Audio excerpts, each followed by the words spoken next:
in the district overnight and yesterday. I want to start by saying we certainly recognize and empathize with the outrage that people feel following the killing in Minneapolis last week. And we certainly empathize that the killing of George Floyd wasn't the first, and that people are expressing outrage and demanding action. We also recognize that we are proud of our city, and we do not want our city to be destroyed.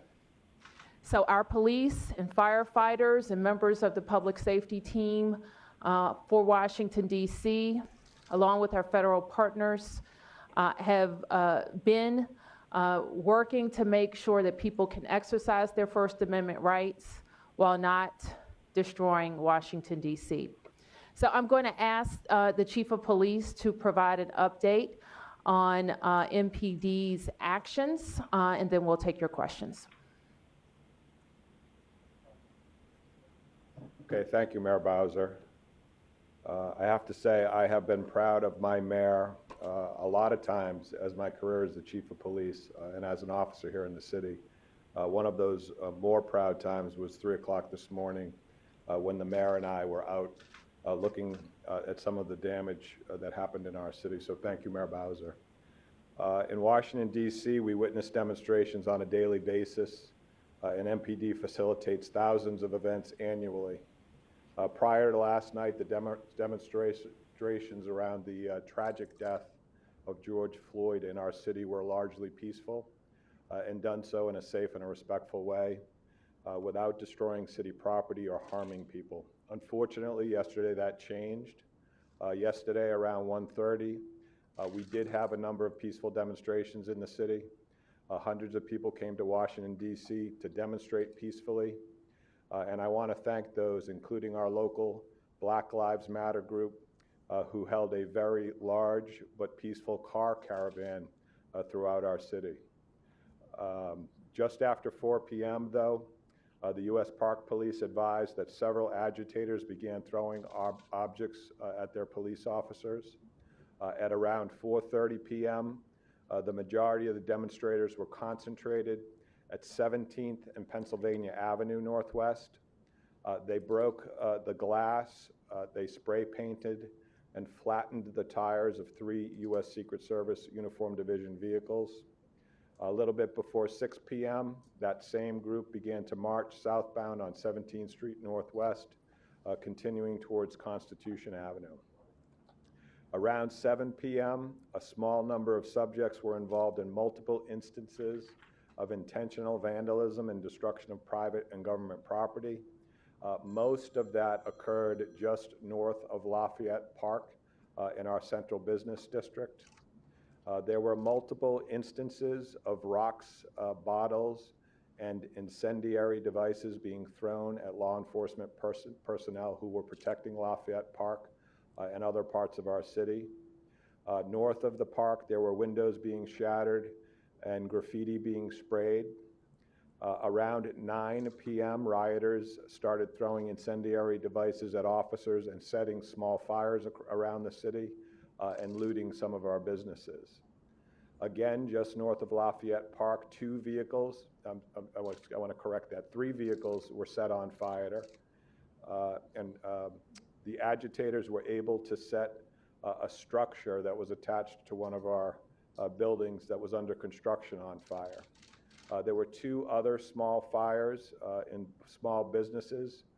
DC Fire and EMS, to their credit, were quick to extinguish these fires, as well as many other small fires that were set in dumpsters and trash receptacles. MPD worked closely throughout the day and the night and early into this morning with our local law enforcement and federal partners to manage the chaos. In some instances, the Metropolitan Police Department deployed OC spray and sting balls. The Metropolitan Police Department made 17 arrests. I've been asked a few times where the arrestees were from. We had 1 arrestee that was from Chesterfield, Virginia. 3 from Alexandria, 1 from Woodbridge, 3 who had no fixed address, 1 we were unable to determine an address, and the 8 remaining had some ties or lived in Washington, D.C. The arrestees were charged, 14 were charged with rioting, 2 were charged with burglary, and 1 was charged with simple assault. I don't anticipate that will be all of the arrests that we make relative to this incident. The downtown business district in Washington, D.C. has a very sophisticated and expansive video system. Some of that is owned by the government. Some of that is owned by private businesses. This is a period of time where we are initially going to ask our private businesses to review the footage that they own. If they have images of anybody who destroyed property or hurt people in Washington, D.C. Last night and into this morning, we ask them to share that with us. You can call us on 202-727-9099. We will also have our Criminal Investigations Division be scouring the government cameras for anybody that was involved in that behavior. When we have those images, we will share them with the public. And here's where we will ask our community in Washington, D.C. and in our region to help us identify those folks who came into our city with the intention of destroying property and hurting people. We always in Washington, D.C. welcome peaceful protests.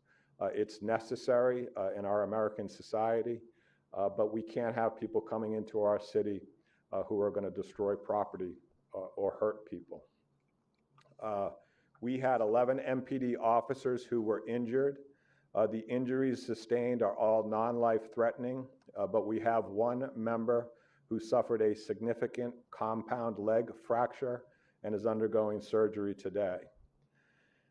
In addition to the destruction of businesses and the fires, we had 29 Metropolitan Police Department vehicles that were either damaged or spray painted. Going into today and this evening, there are some events planned here in the city. We are hoping and urging participants to be peaceful, and we are hoping that cooler heads will prevail. In the event that we have agitators who return to our city, MPD will be prepared. Thank you, and I'm going to return it back to Mayor Bowser, I think, for any questions. Questions? Questions?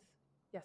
Mayor Bowser, could you tell us, you went out at 3 o'clock this morning, can you tell us where you went, what you saw, and just kind of your reaction as to what you witnessed?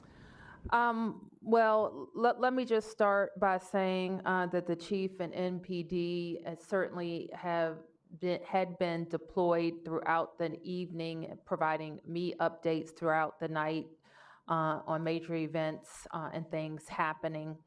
And around the time I went out, I think the majority of the protesters had been dispersed, and MPD was still working on getting one group out. What I saw, and we walked many blocks, was the number of businesses that had been either graffitied or windows broken or worse, other property inside damaged or stolen. We saw a number of storefronts like that. But we also saw a beautiful downtown DC still standing. We saw business owners who had been awakened or either come from their homes to clean up, board up, and get ready to start again. I said earlier this morning that it was maddening to think that anybody would destroy property, put our officers in danger, and put themselves in danger. And while we understand and protect their right to protest, not to destroy the city. Yes. Mayor Bowser, a couple of questions. First, some other cities are instituting curfews. Why is DC not doing that? Well, we know that the people who were disruptive last night are not likely curfew followers. And so the chief's deployment plan will address how to deal with crowds and certainly how to deal with splinter groups that split off from the main crowd. And my follow-up question to that, there's different messages from the top, from online, on these agitators that you mentioned yesterday, left, right wing. What are you saying to the residents of DC about who were out yesterday, and what is your message to those groups? Well, I think you heard from the chief, the people who were arrested by MPD were a mix of people, and I would say that was my impression also. I think especially in the early part of the day, people were largely peaceful. And I think as the evening went on, that changed to a kind of a bent on destruction. I think what the chief also reports to me that many seemed organized and had tools to break windows and tools or a strategy to distribute materials among them. So I would say the thing that we're struck by is that it was an organized group that appeared more bent on destruction than on protest. Is there any name to this group? I don't know. Any other questions? Okay, yes, Mark. So can you tell us what the plan is for today and tonight going into the dark? And Chief, can you tell us if you're all hands on deck right now? Just, I know you don't want to give away your tactics and whatnot, but can you kind of give us an idea of what you're facing and what your plan is for tonight? Thank you. So, Mark, you're right. Just to add to what the mayor said too regarding who the people were that were involved, I think as we make additional arrests, and we will, it will have a clearer picture of potential groups or organized groups that were involved in this. With regards to tactics tonight, Mark, you're absolutely right. We're not going to discuss tactics because for the people who want to come to our city intent on destroying things and hurting people, we would not want to tip them off. But we will have the sufficient Metropolitan Police Department resources to manage this. The idea in these cases, particularly when you have the volatility that we had last night, is to manage it to the best degree possible, to get things under control, which the Metropolitan Police Department was able to do. The mayor made a very good point. It's extremely difficult to hurt a city that's as beautiful as ours. Of course, we saw fires, we saw destruction of property, but the city is already underway, and the business owners are underway to repairing that. So we will be prepared. I am very hopeful, like I said earlier, that cooler heads will prevail. We will hope for the best and plan for the worst. Ian Duncan. Ian Duncan. Hear me? Yes. Hi there, it's Ian Duncan from the Post. I just wondered, for the chief, have the sort of tactics and ways that you handle these demonstrations evolved in the last few years, and do you feel like you're better prepared now than you might have been 4 or 5 years ago to keep things peaceful and deter things from getting out of hand? Yeah, the key to these types of activities, and as you know, we have thousands of demonstrations throughout our city every year, practically on a daily basis. They are managed without event. We rarely have to make arrests when we have demonstrations in our city. And the people who get arrested are not the demonstrators. It's the people who are intent on coming here. Our tactics with regards to demonstrations is constantly evolving. We will do after actions as we do whenever we have an instance like this to make sure we do it better the next time. But if you ask most police departments across the country, they look to the Metropolitan Police Department as a leader for handling these types of things. Jordan from WAMU. Hi, yes, Mayor Bowser. What's your message to the owners of businesses that were harmed last night, and is there any sort of assistance that the city can or will provide in kind of helping to clean up? Well, I had the opportunity to speak with a number of business owners, and I would say their emotion and reaction range from sadness to empathy, to anger, but they all were resolved to clean up and get their business back to work. We are working with the business improvement districts in the areas impacted, the downtown DC bid and the Golden Triangle bid.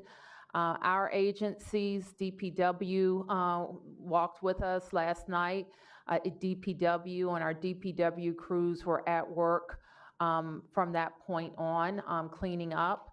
And our DCRA will be able to assist businesses with boarding where boarding is necessary. And throughout the week, of course, we'll stay in touch with our impacted businesses. Tom? Morning, good afternoon. Good afternoon. You activated the National Guard, or requested it be activated back on March 11th for the public health emergency. What role, if any, is the National Guard playing now? And if you ask the Secretary of the Army to activate it, who will they report to? The police chief, or will they act on their own? Tom, you are right. I have an earlier request for the National Guard, up to 500 troops here to assist us, and I can redeploy them, and they will work with the chief of police in any new redeployment that we need. And that I have discussed with the Secretary of the Army. Have you redirected any of the National Guard from the COVID duties to help with the riot duties? We will if we need to. All right. Oh, I'm sorry. Yep. Yeah. So yesterday you had said that President Trump's remark made your city less safe. Do you hold him at all responsible for what happened last night? I also said, Mark, this morning that I think that the president has a role to play nationally in calming the unrest that we see in cities across America. And I think at the least, he has to not incite violence, and that's what we would expect. Is he inciting violence or calming? Is he? Well, I can't say that I paid much attention to what's come out so far this morning. I heard that he may make an address to the nation, and if he does, I hope that it is presidential, and that it calls Americans to calm, but also directs the attention and resources of the government to addressing the immediate needs that we see and longer term ones too. George? Yeah, Mayor in Chief, Justin George, Washington Post. I just wanted to ask you about Lafayette Park. I know, it's a federal park and you have federal law enforcement there, but I'm wondering how Metro Police is coordinating with them, and if that's so much, a very intensive use of police force there that you're worried that other things are happening elsewhere in the city. Well, I will say, and I'm going to ask the chief to speak to this specifically, but also looking back in all of the times. Yesterday I said that we have literally supported our federal partners in demonstrations around Lafayette Park dozens of times, if not more. And our approach is similar, that the chief and his counterparts establish a unified command, and they make decisions on how best to keep the district safe, including that federal asset. So let me turn to the chief. So we work in close cooperation with our federal partners all the time here in Washington, D.C. Yesterday was no different. The way that we communicate is the chiefs of police, or the U.S. Park Police, the U.S. Secret Service Uniform Division, the leadership at the U.S. Secret Service, the FBI, and the other federal agencies. We communicate regularly throughout the day. For most of the day, I was in the Joint Operations Command Center, we have images which can monitor events throughout the city, and we can direct resources from there. There are representatives from our federal agencies in there, so in the event we cannot get directly in contact with the leadership, we have somebody there that can direct resources from those agencies. With regards to the federal assets being in Lafayette Park, that's just by virtue of jurisdiction. They have jurisdiction down there. We have jurisdiction for the street. And so it's incumbent upon us to work cooperatively when things like this happen.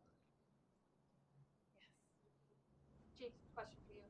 Do you know any more about the officer that was injured in the situation that he was in, the officer who sustained the injury? The officer was hit by a brick and sustained a significant injury, a compound fracture, as it was described, multiple compound fracture to his leg, and he went into surgery this morning. I don't know if the surgery has been completed.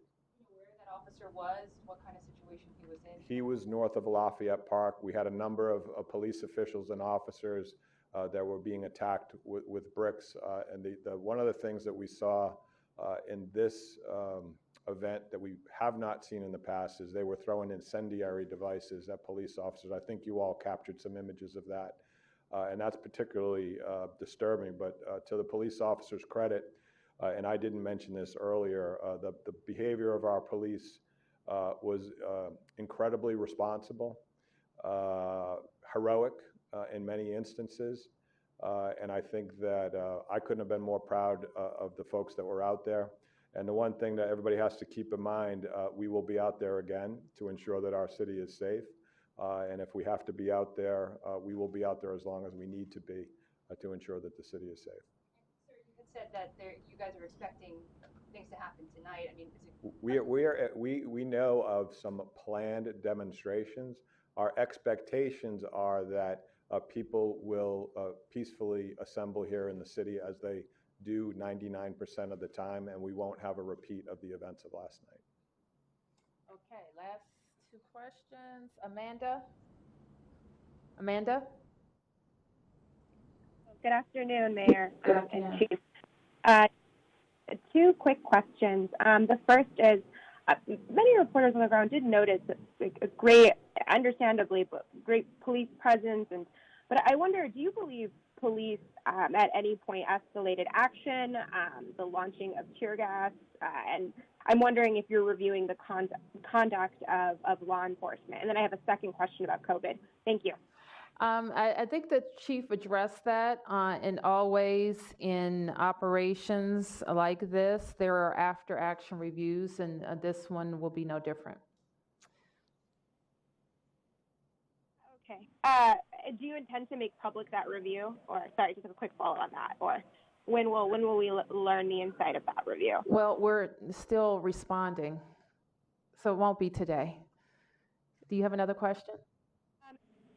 Yes. Are you concerned about a possible spike, given people obviously crowding in groups? Yes, we're very concerned about it. I had a quick call with the health director this morning, and we saw a mass gathering. Basically, we've been working hard for the last 8-10 weeks on not having any mass gatherings. We saw some social distancing, some mask wearing. We had people from all over that were here. And in fact, in cities across America, we had the same experience. So I think as a nation, we have to be concerned about rebound. Sophie. Sorry, my question was what Amanda just asked, so thanks for answering it. Okay, thank you. And Chief, do you have anything to say about the general timing of after actions? Anytime the Metropolitan Police Department uses force in the District of Columbia, we do an investigation into that use of force. Our Internal Affairs Division will be conducting it for an event like this. As we did with the inauguration, the results of those investigations will be made public. The timing of that often is dictated by any potential lawsuits that may delay the release. So the mayor is absolutely right. The public release of those documents will be determined by things that happen after today, and it probably won't be in the near future. Thank you. Thank you, everybody.